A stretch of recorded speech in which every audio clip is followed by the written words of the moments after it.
On est toujours dans l'enfer du décor avec Joao et Georges.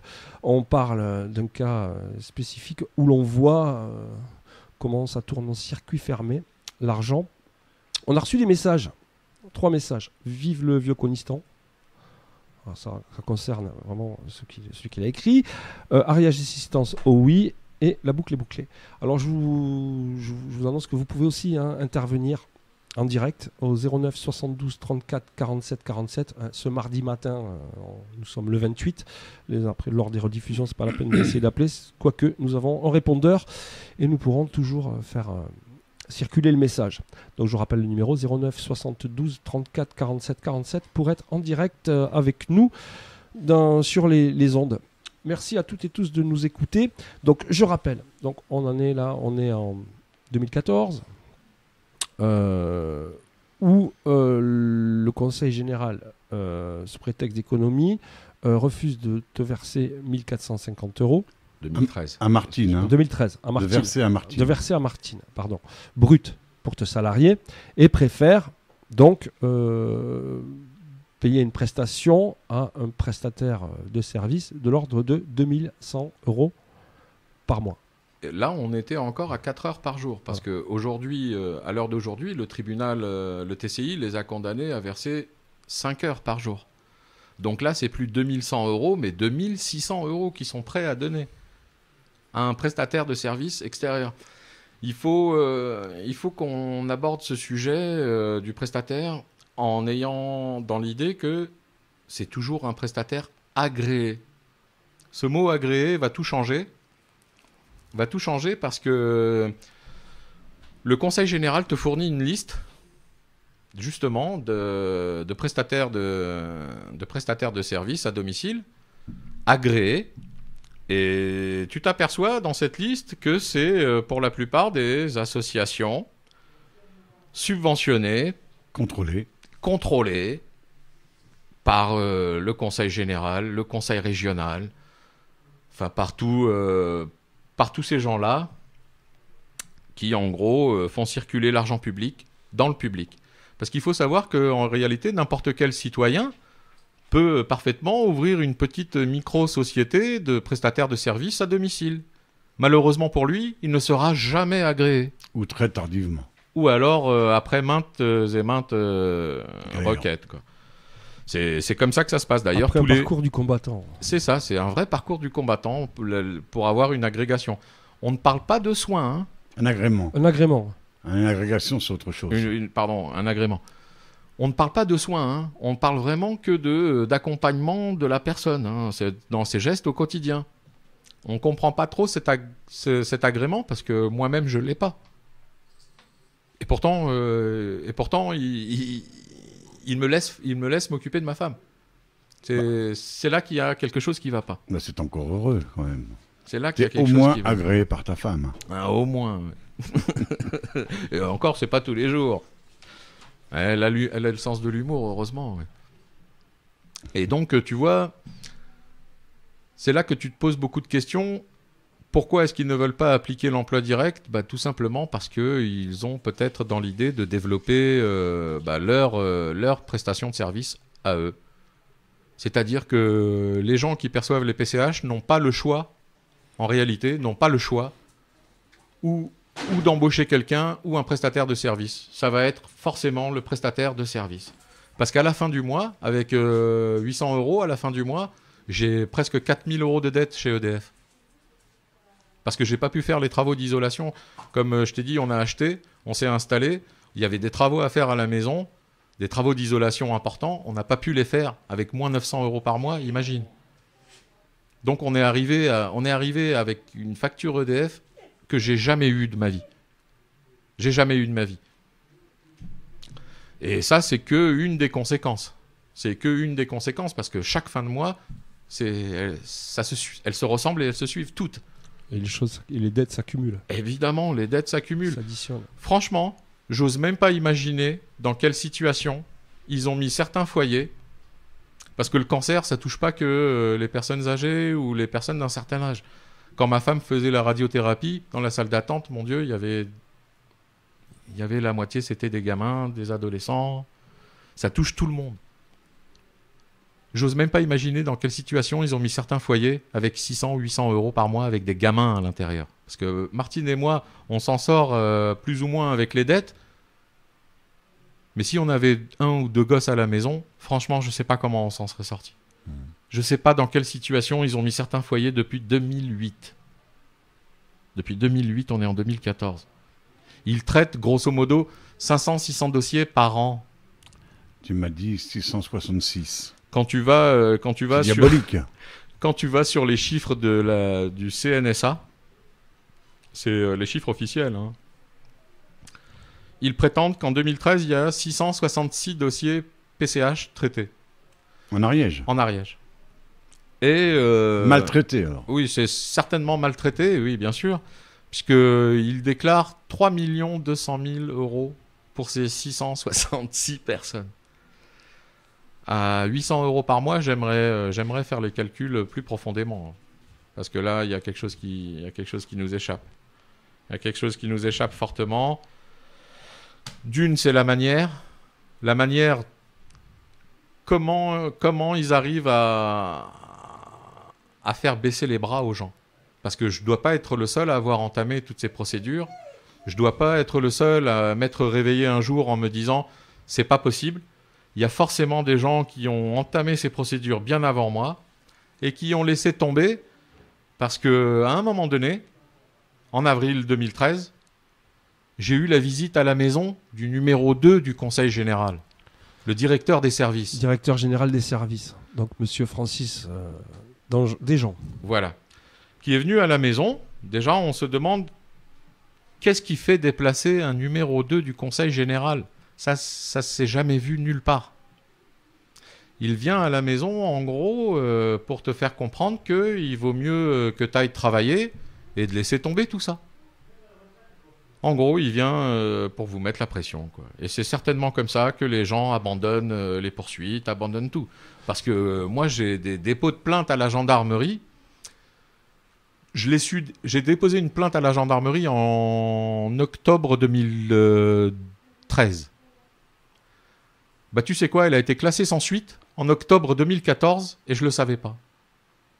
Je ne le savais pas. Ils ont classé la plainte en disant qu'il n'y avait pas assez d'éléments. Parce qu'aujourd'hui, la gendarmerie... Pas suffisamment caractérisé. Voilà, parce qu'aujourd'hui, la gendarmerie, elle ne peut pas faire son travail. Ni la police, d'ailleurs. Hein. On en est là. Et pourtant, parfois, elle le fait bien. Ça me fait penser au Doumé. Ça me fait penser, c'est à peu près le même cas de figure, que ces gens qui ont été victimes de l'amiante, et grosso modo... Et du sang contaminé. Du sang contaminé. Et de la radioactivité. Et on n'indemnise pas ces gens-là, on attend qu'ils crèvent pour dire, bah oui, mais il est mort, donc on ne peut plus l'indemniser. Et les accidents du travail. Oui. Ah bah, tu sais, si Martine venait à décéder, le dossier disparaît avec elle. C'est ça qu'ils attendent. C'est ça qu'ils attendent. Ah oui, ça réglerait le problème. Dans une situation d'urgence, ils jouent sur le temps. Oui. Ils jouent sur les nerfs. Oui, la capacité de mobilisation, quelque part, aussi, à se mobiliser, parce qu'on comprend très bien que dans une situation personnelle telle que la vôtre, ça demande quand même d'avoir un esprit fort, d'être costaud, pour pouvoir assumer tout ça, pas baisser les bras, donner à l'autre l'énergie, se donner chacun mutuellement l'énergie de s'en sortir. Et là, donc, on vous enferme dans des impasses, dans des cul-de-sac administratifs, juridiques, où l'on voit encore qu'il semblerait que le clientélisme soit franchement, à mettre sous les projecteurs, quoi. Je ne sais pas si c'est du clientélisme ou si c'est beaucoup plus haut que ça, parce que d'après toutes les associations d'handicapés que j'ai fait ici, hein, je les ai tous fait, hein, la Ligue contre le cancer, l'APF, la FNAT, surtout à la FNAT, parce que Madame Sûr a un siège au MDPH quand même, hein, elle sait très bien de quoi je parle. Et elle me confirme qu'il n'y a aucun dossier traité en emploi direct. Aucun. Systématiquement, ils sont classés en aidant familial. Systématiquement. Tout ça parce que M. Bonrepos ne veut pas de cette loi. Il conteste cette loi, même depuis 2011. Hein, depuis 2011, il conteste ouvertement cette loi. Mais qu'il la conteste ou pas, il est tenu de l'appliquer. Comme toutes les lois françaises sont tenues d'être appliquées. Et là, tu écris au Premier ministre, tu écris au préfet, tu écris au ministère de la Santé, tu écris, tu te déplaces même. Je me suis déplacé chez le procureur, je me suis déplacé chez le préfet. Et là, tu comprends pourquoi est-ce que le Conseil général se donne le luxe de ne pas appliquer les lois.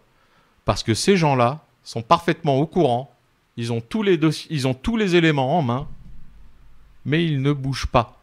Ils n'obligent pas le Conseil général à appliquer les lois. Ils n'obligent pas le Conseil général à faire tout simplement son travail. Son travail.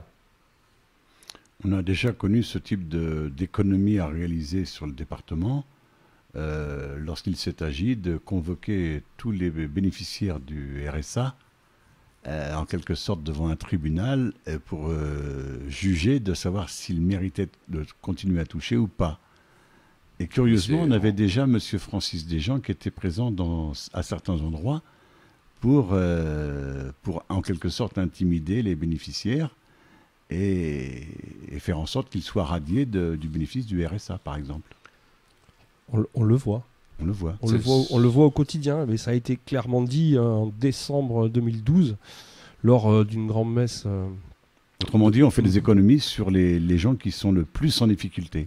Monsieur Bonrepos a bien dit, en début, donc c'était le 13 décembre 2012 à Pamiers, une rencontre, comment on dit ça, un truc démocratique là.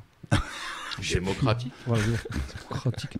Donc voilà, Des macrottes. Il a commencé comme ça en disant que en fait il y avait des choses qui coûtaient cher au département, trois secteurs, les handicapés, les personnes âgées et les parasites, les ersatz, les personnes qui touchent les minima sociaux. Les sans-dents. Voilà, les sans-dents. Donc c'est le cas, oui. C'était un programme en 33.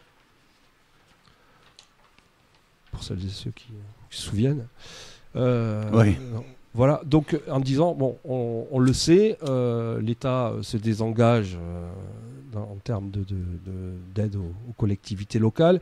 Donc, comme tu disais, Georges, c'est toujours les classes les plus vulnérables qui en font les frais. Oui. Systématiquement. Et là, nous sommes entre personnes blanches, des hommes qui plus est. On imagine très bien comment ça doit se passer avec des femmes, des personnes racisées. Ouais. Oui, bien sûr, c'est des gens qui... Excuse-moi, mais oui, bien sûr, il doit y avoir une certaine catégorie de la population qui doivent vivre constamment sous cette pression, ouais, bien sûr. Ils utilisent des méthodes... c'est des méthodes dignes de certains films, hein. Ouais, parce franchement. Que ouais. T'as envoyé des gens là qui mesurent 1m95, on connaît des gens. Hein. Ah, c'est un bon mesure 1m95 et qui doit peser plus du quintal.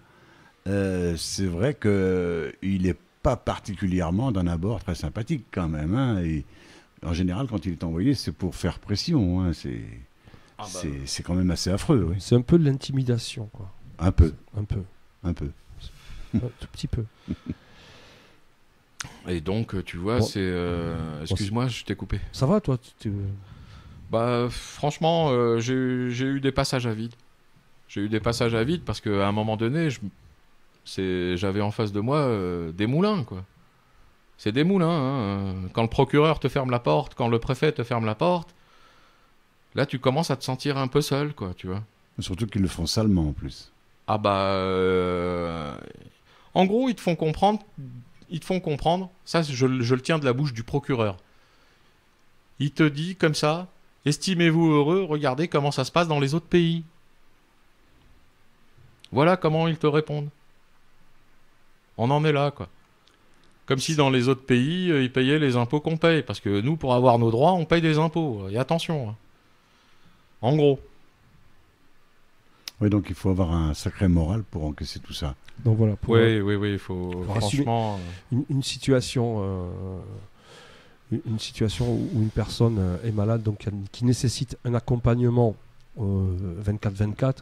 Parce là, que comme tu disais, il est impossible de quantifier de quand à quand elle va avoir besoin. C'est impossible de quantifier ça. Et ils le savent Il partout. pourrait sortir une loi pour obliger, par exemple, de faire pipi ou ses besoins de 8h à 8h05, par exemple. Ah, ça leur faciliterait les choses, ouais, certainement. Ouais. Ouais. De manger à heure fixe. Mais malheureusement pour eux, toute personne face à la maladie va réagir différemment, tu vois. Ils peuvent pas faire de loi générale sur une maladie. C'est impossible. Parce qu'on va tous réagir de façon différente à la maladie. Tu vois. Dans le cas de Martine, ça a été un anéantissement total. Hein. Il y a de quoi, hein. Ça a été surtout quand au mois de mars, quand elle a compris que j'avais plus de fiche de paie. Là, elle s'est vraiment posé beaucoup de questions sur mon avenir, le sien, qu'est-ce qui allait se passer. Crois-moi que c'était pas évident. Mais comme je te dis, on ne doit pas être les plus malheureux dans ce département. J'en suis persuadé maintenant. J'en connais d'autres. Hein. J'en suis persuadé, parce que s'ils ont agi avec nous, comme ils ont fait aussi avec les autres, c'est certain qu'ils ont fait des malheureux inutilement, illégalement, parce que c'est illégal hein, tout ce qu'ils font. Hein. Là, j'en ai la preuve avec la contre-expertise médicale. J'ai été la donner à la gendarmerie de l'ESAT, tu sais j'ai eu du mal à leur donner le papier, ils en voulaient pas. Hein. Ils en voulaient pas. On en est là, quoi. On en est là. Alors, est-ce qu'après cette émission, on va pouvoir, avec les personnes qui sont dans mon cas, parce que je sais qu'il y a des personnes qui sont dans mon cas, il y a plus de 600 dossiers, est-ce qu'on va pouvoir former un collectif et pas que d'handicapés, parce qu'en réalité, la non-application de cette loi L245 sur la PCH et l'emploi direct, ça a des répercussions immédiates sur tous les ariégeois qui payent l'impôt local, les impôts locaux. Parce que quand moi, je perds mes 900 € au mois de mars, que j'ai le réflexe d'aller voir le maire de Saint-Ibard pour lui demander des aides sociales pour payer mes factures à la fin du mois de mars, si toutes les personnes qui avaient le droit à l'emploi direct percevaient l'emploi direct, on n'aurait pas besoin de demander ces aides. Et les maires n'auraient pas besoin d'augmenter leurs impôts locaux comme ils le font depuis 2008. On prend l'exemple de Saint-Lizier, plus 25% sur leurs impôts locaux. Ouais, c'est peut-être dû à d'autres choix. Évidemment, il n'y a pas que ce facteur-là, mais même s'ils avaient 10 personnes dans ma situation, c'est quand même 150 € qu'ils m'ont donné. 10 personnes, ça fait 1500 € déjà. Ouais, mais ça ajoute sur un autre aspect des choses aussi, c'est que ça te rend encore plus dépendant. C'est-à-dire que là, en plus, on t'oblige à tendre la main pour avoir une aide. Ouais. Évidemment. Quand on applique un droit, c'est un droit. Quand on demande une aide, on se met en situation de faiblesse. Évidemment. L'assistanat. C'est ça. Je veux dire assistanat. C'est paupérisation volontaire. Donc tu parlais de l'égalité. Donc il est clair que la légalité, c'est toujours... suivant, on voit que les lois sont interprétées. Ouais, bon, déjà, elles sont faites par le président de la commission des finances de l'Assemblée nationale est bien placé pour savoir que les lois peuvent être interprétées. Lui, ça fait quand même quelques années qu'il ne paye pas son impôt sur la fortune en s'abritant derrière une ambiguïté soi-disant d'une loi sur les sociétés civiles immobilières. Donc on l'aura compris, les lois sont écrites et votées par et pour la classe dominante bourgeoise oui, et bien sûr. d'oppresseurs. On le voit. Donc, et ils ne sont là que parce qu'ils ont la légitimité qu'on leur donne et que ceux qui les mettent en place, celles et ceux qui les mettent en place. Donc voilà, moi on m'oppose souvent le truc de dire ceux qui votent pas n'ont rien à dire. Je prendrais plutôt le problème à l'inverse en disant que c'est ceux qui ont donné leur voix qui sont aphones. Oh, je pense que... C'est un autre débat. C'est un autre débat. Mais bon, c'était pour aussi je comprends, diluer enfin pas diluer, mais dire que la responsabilité elle incombe à chacun. À chacun d'entre nous, voilà. Exactement. C'est à chacun d'entre nous de se réveiller, quoi, parce que c'est pas à eux de se réveiller, hein, croyez-moi. Ah bah non, eux ils ont leur privilège, donc ils s'en foutent. Hein. Ils peuvent te foutre dans la crotte, ça les empêche pas de dormir. Hein. On a l'impression... Donc d'être bien réveillé. Ouais. On a franchement l'impression que c'est depuis toujours en réalité. Moi, ça fait 2 ans que je suis dans l'Ariège, mais à chaque fois que je discute avec des gens qui sont nés ici et qui vivent ici, ça s'est toujours passé comme ça, quoi. C'est une habitude. Ça s'est toujours passé comme ça, quoi. C'est la coutume. C'est la coutume. C'est le folklore. On donne des nouvelles de Martine. Bah écoute, Ouais. Martine, grâce à Dieu, elle va Non, je ne sais beaucoup pas si mieux. Dieu y est pour quelque chose, mais enfin bon, bref, je, c'est une formule. je ouais. suis devenu un peu croyant ces derniers temps, D'accord. crois-moi. Parce que, au vu de la maladie, au vu de ce que j'ai vu en 2010, crois-moi que c'est un miracle ce qui est en train de se passer. Crois-moi. Alors là, quand même, par contre, l'espoir qu'elle a, c'est de pouvoir s'alimenter à nouveau normalement. Et oui, on a... Bah, figure-toi que... Donc elle avait une sonde. Elle a toujours sa sonde. Elle a toujours sa sonde gastrique. Elle a toujours sa sonde gastrique parce que le moral, tu sais, c'est comme la vie. Il y a des hauts, il y a des bas. Donc quand il y a des bas, bah, heureusement qu'il y a la sonde. Et quand il y a des hauts, bah, elle arrive. Bah, je lui fais des petites purées, steak haché. En fait, là, elle a hâte de retrouver des dents, non? Exactement. Alors, je en suppose janvier. que ça doit pas être facile, là, parce que ça doit coûter ça aussi, non? Bah là, je vais te dire franchement, c'est presque la moitié du budget qui part. Qui part Dans la prothèse. Bah là, on en a pour 2000 euros. Mhm. 2000 euros de prothèse dentaire, parce que figure-toi que la maladie est prise en charge à 100% par la Sécu, sauf les yeux et les dents. Voilà. Mhm. Le plus gros des budgets, quoi, en gros. Ouais. Dans le cas de ma femme, c'est 2000 euros pour lui remettre des dents en haut et en bas. Là, si Et à partir de là, elle pourrait se nourrir à partir nouveau, de là, normalement. voilà, à partir de là, j'espère que d'ici quelques mois, tout ça, ce sera de l'histoire ancienne. Mais bon, tu n'es jamais guéri d'un cancer en réalité. Oui. Ouais, ouais. Tu n'es jamais vraiment guéri d'un cancer et Toutes les séquelles. voilà, c'est surtout les séquelles qui restent parce que c'est ça fait plus de 4 ans maintenant qu'elle ne mâche plus. Donc tu vois, il y a déjà des mois et des mois de rééducation au niveau de la mâchoire. Oui, puis même la salive, etc. Donc, Il il y a un défaut salivaire, oui. y a beaucoup de choses. Hein, il y a beaucoup de choses. Il y a les effets secondaires de la radiothérapie qui lui ont... Les aliments avaient tous des goûts de sel, de métal. Mhm. Et là, ça revient tout doucement, tu vois. Elle commence à avoir les goûts qui reviennent. Mais c'était une bataille de tous les jours, une bataille constante. Hein. Là, tu parlais d'un collectif. Je suppose que tu vas nous laisser des coordonnées pour qu'on puisse soit te joindre téléphoniquement, Exactement. soit par email.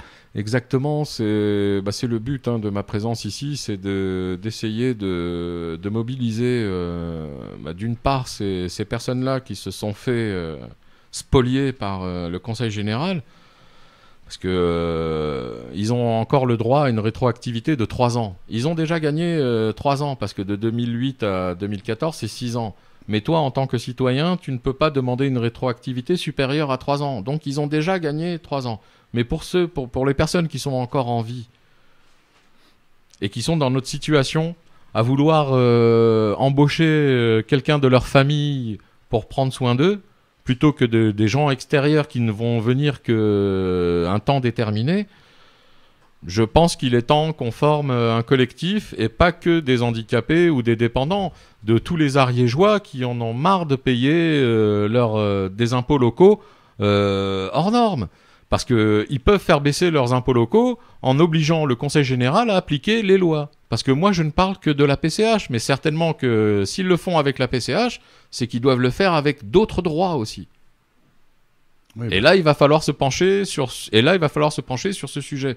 D'ailleurs, je me suis penché sur des solutions. Parce que bon, l'esprit critique, c'est bien de l'avoir, mais le mieux, c'est de trouver des solutions. De pro-opposé. Au moins proposer des solutions. Parce qu'elles existent. Je suis en train de me pencher là-dessus, sur justement d'éventuelles solutions autres que la PCH. Parce qu'elles existent. Dis-toi bien que depuis 2 siècles, ils nous ont Il y a des gens qui sont morts pour qu'on ait des montagnes de droit. On a des montagnes de droit, mais on ne les connaît pas. On ne nous les a pas appris ni à l'école ni nulle part. Mais on a des montagnes de droit. Il faut juste s'y intéresser. C'est vrai que c'est long. Malheureusement pour eux, depuis 4-5 ans, j'ai le temps. J'ai le temps de potasser, j'ai le temps de m'informer. Tu vois ? Là, aujourd'hui, je suis là parce que j'ai quelqu'un à la maison. Mhm. Tu vois, je suis venu, je suis parti de la maison assez tôt, Martine dormait encore, tu vois. Ça, c'est le genre de situation où faut que quelqu'un soit à la maison. Parce que ses muscles sont encore un peu... elle dort quand tu te lèves, déjà toi-même quand tu te lèves. T'as déjà un peu de mal parce que t'as passé la nuit allongé. Alors imagine, sans muscles, sans rien, c'est compliqué, quoi, tu vois. Tu nous donnes les coordonnées Alors, attends, on va marquer une pause Ouais. musicale, on donne les D'accord. coordonnées et on continue. On n'oublie pas. On a encore, non, on va pas oublier, on a encore environ 55 minutes ensemble. Bon, bah super. Alors voilà.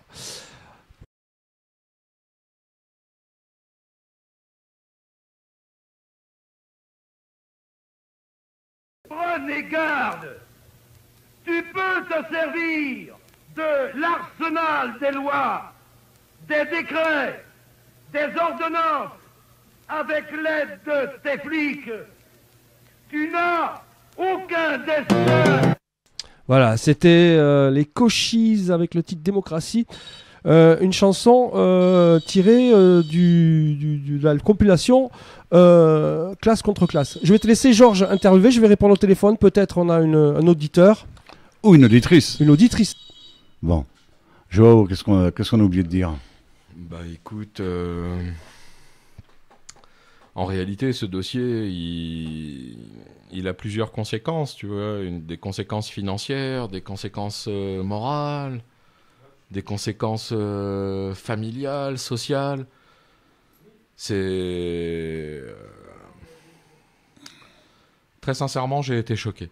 J'ai été choqué de voir à quel point on tapait sur les plus faibles. Je le savais déjà, hein, que quand ils font des réformes, c'est tout de suite les retraités, les handicapés qui trinquent. Mais à ce point-là, je sais pas où partent nos impôts. Parce que si tu regardes bien, cette PCH, elle est financée, d'une part, par tes impôts sur le revenu, une fois par an. Sur ta taxe, sur tes impôts locaux, une fois par an. Et surtout, sur ta CSG-RDS, tous les mois. Sur tous les salariés de France. Or, cet argent n'arrive pas à ceux à qui c'était destiné. On parle de millions d'euros qui étaient destinés aux handicapés et qui n'en ont pas vu la couleur. C'est franchement c'est de la restriction de droit, quoi. C'est même de la rétention d'informations. Oui. Parce qu'on parle bien d'handicapés. Nul n'est censé ignorer la loi. Mais le texte s'arrête pas là. Virgule, à partir du moment où tu es en pleine possession de tes moyens. Or là, on parle de handicap lourd. La PCH, c'est tout de suite du handicap lourd. Ils sont censés t'informer de tes droits. Et puis dans le cas de Martine, c'est 80%, hein, je crois. Ma femme, oui, elle a été déclarée à plus de 80% d'handicap, parce qu'à 28 kilos plus une sonde dans l'estomac, oui, tu n'es plus valide, tu es complètement dépendant. Oui. Ouais, alors justement, tu avais raison, Georges, c'était une auditrice qui appelait pour donner une information concernant les soins dentaires. Elle me disait donc oui, 2 000 € pour des soins dentaires. Cependant, il existe une aide. J'ai l'impression qu'on est chez Julien Courbet là. Il existe une aide de la Sécu, hein, une aide d'urgence. Voilà. On développera ça après. Je te donnerai les coordonnées de l'auditrice. Mais j'y suis allé, hein, à la Sécu. J'ai voulu monter ce dossier, mais malheureusement, les dossiers de Sécu, tous les dossiers sont basés sur le quotient familial. Oui, mais de toute façon, c'est une aide et donc ce n'est pas un droit. Là, c'est au bonheur la chance, c'est-à-dire que tu passes en commission. Voilà, hein. c'est ça. En commission avec une lettre de motivation, des justificatifs de revenus. C'est ça. Alors, on avait dit qu'on reprenait en donnant tes coordonnées. Oui. On va peut-être le faire d'ores et déjà et puis on les rappellera en fin de cette rencontre. Alors, je t'écoute, puis on les mettra sous le podcast de l'émission. Alors écoute, les gens vont pouvoir me contacter sur mon site, sur mon adresse email. Donc c'est Joao, joao.ferreira, en minuscule, F-E-2-R-E-I-R-A, le chiffre 137, orange.fr. Et sinon, ils peuvent me contacter aussi sur mon portable au 06 74 25 62 07. Répète. 06 74 25 62 07. Ouais, Bon, c'est celui-là. on mettra tout ça sous le podcast de l'émission sur le site de la locale.org.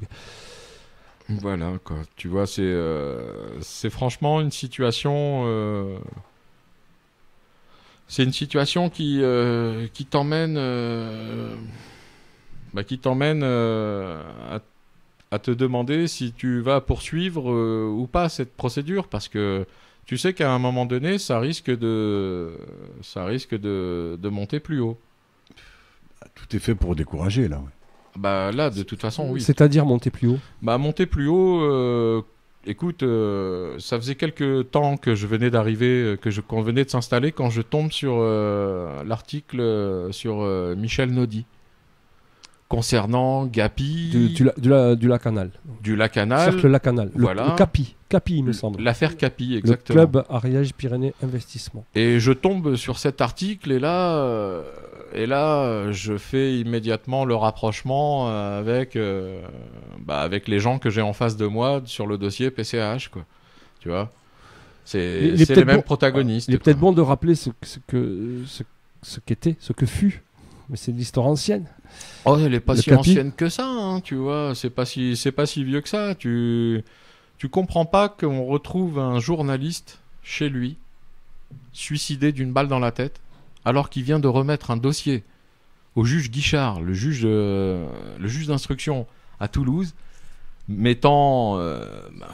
apportant des preuves concrètes au juge, comme quoi de l'argent public était détourné, comme quoi il y avait des prises illégales d'intérêt.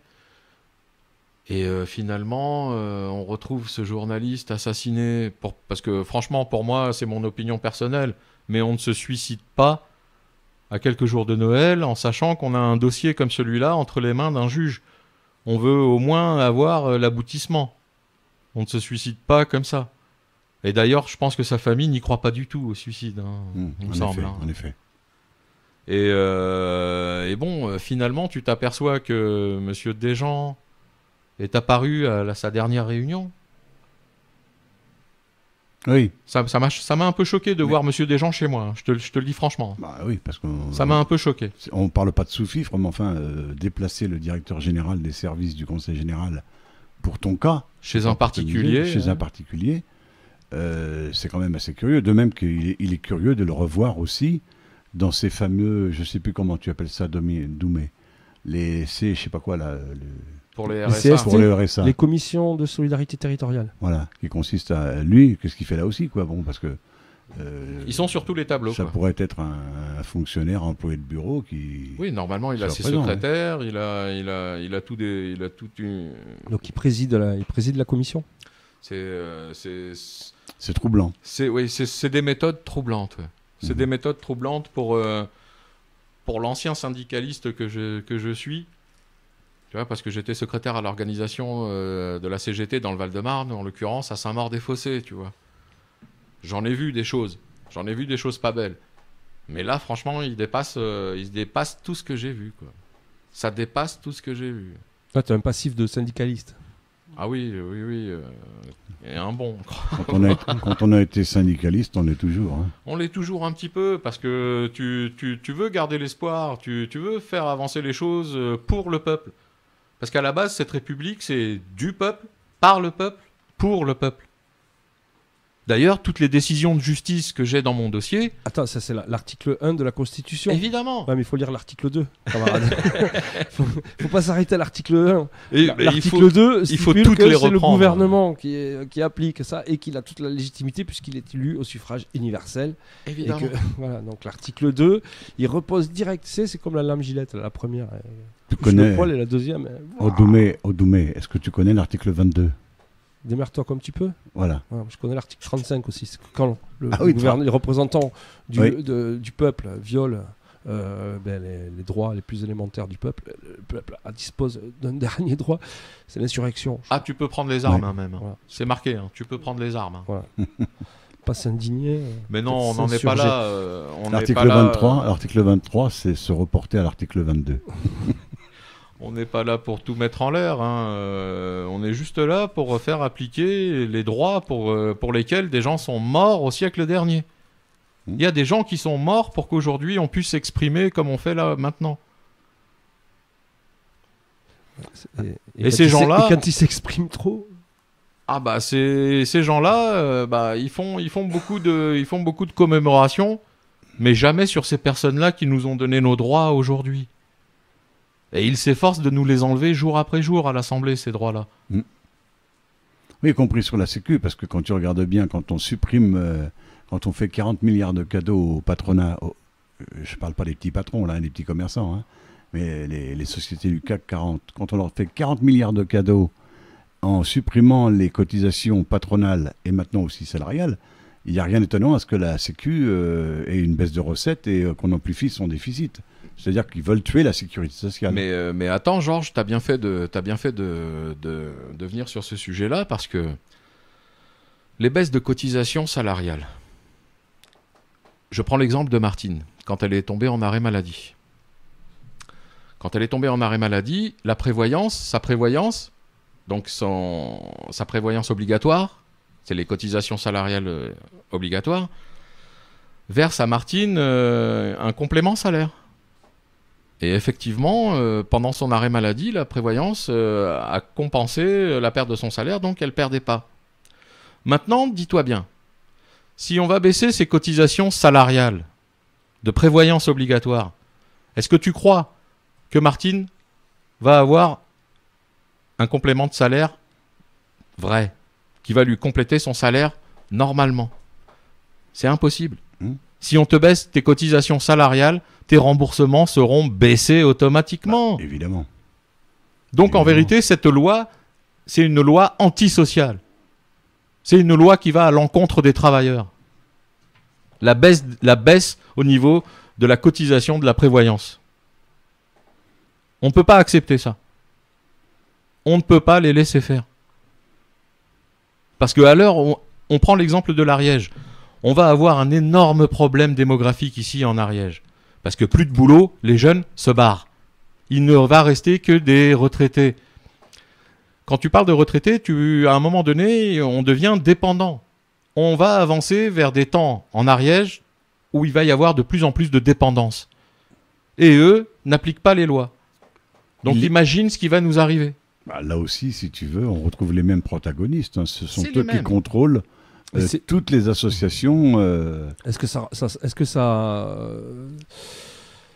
ce serait pas une volonté d'aménagement de ce qu'ils appellent le territoire, tu vois, Absolument. de dire voilà, là on veut des populations comme ça, là ce serait plutôt comme ça. Bon, on appelle ça dans les centres-villes. Ça fait longtemps que ça existe. Il y avait une sorte de gentrification. Ça existe aussi au niveau rural. On voit la volonté. On peut je pense, prendre tous les aspects, et ça prendrait du temps là, tous les aspects de la vie quotidienne, de comment on permet aux gens de se loger, quels secteurs sont privilégiés. Là, pour boucler la boucle, tu parlais tout à l'heure d'imposer un choix de prestataire de services, en Exact. sachant que c'est plus le coût est autrement plus élevé que celui d'un conjoint qui aurait un contrat pour s'occuper. Un emploi direct. Un emploi direct. C'est une volonté. On va développer plus l'aide à la personne. On voit très bien comment ça se passe avec la psychiatrie. Et avec les maisons de retraite. Et les maisons de retraite, on regarde bien. Ça se développe beaucoup en ce moment. Oui, et puis il y a parfois aussi des surfacturations sur des travaux. Évidemment.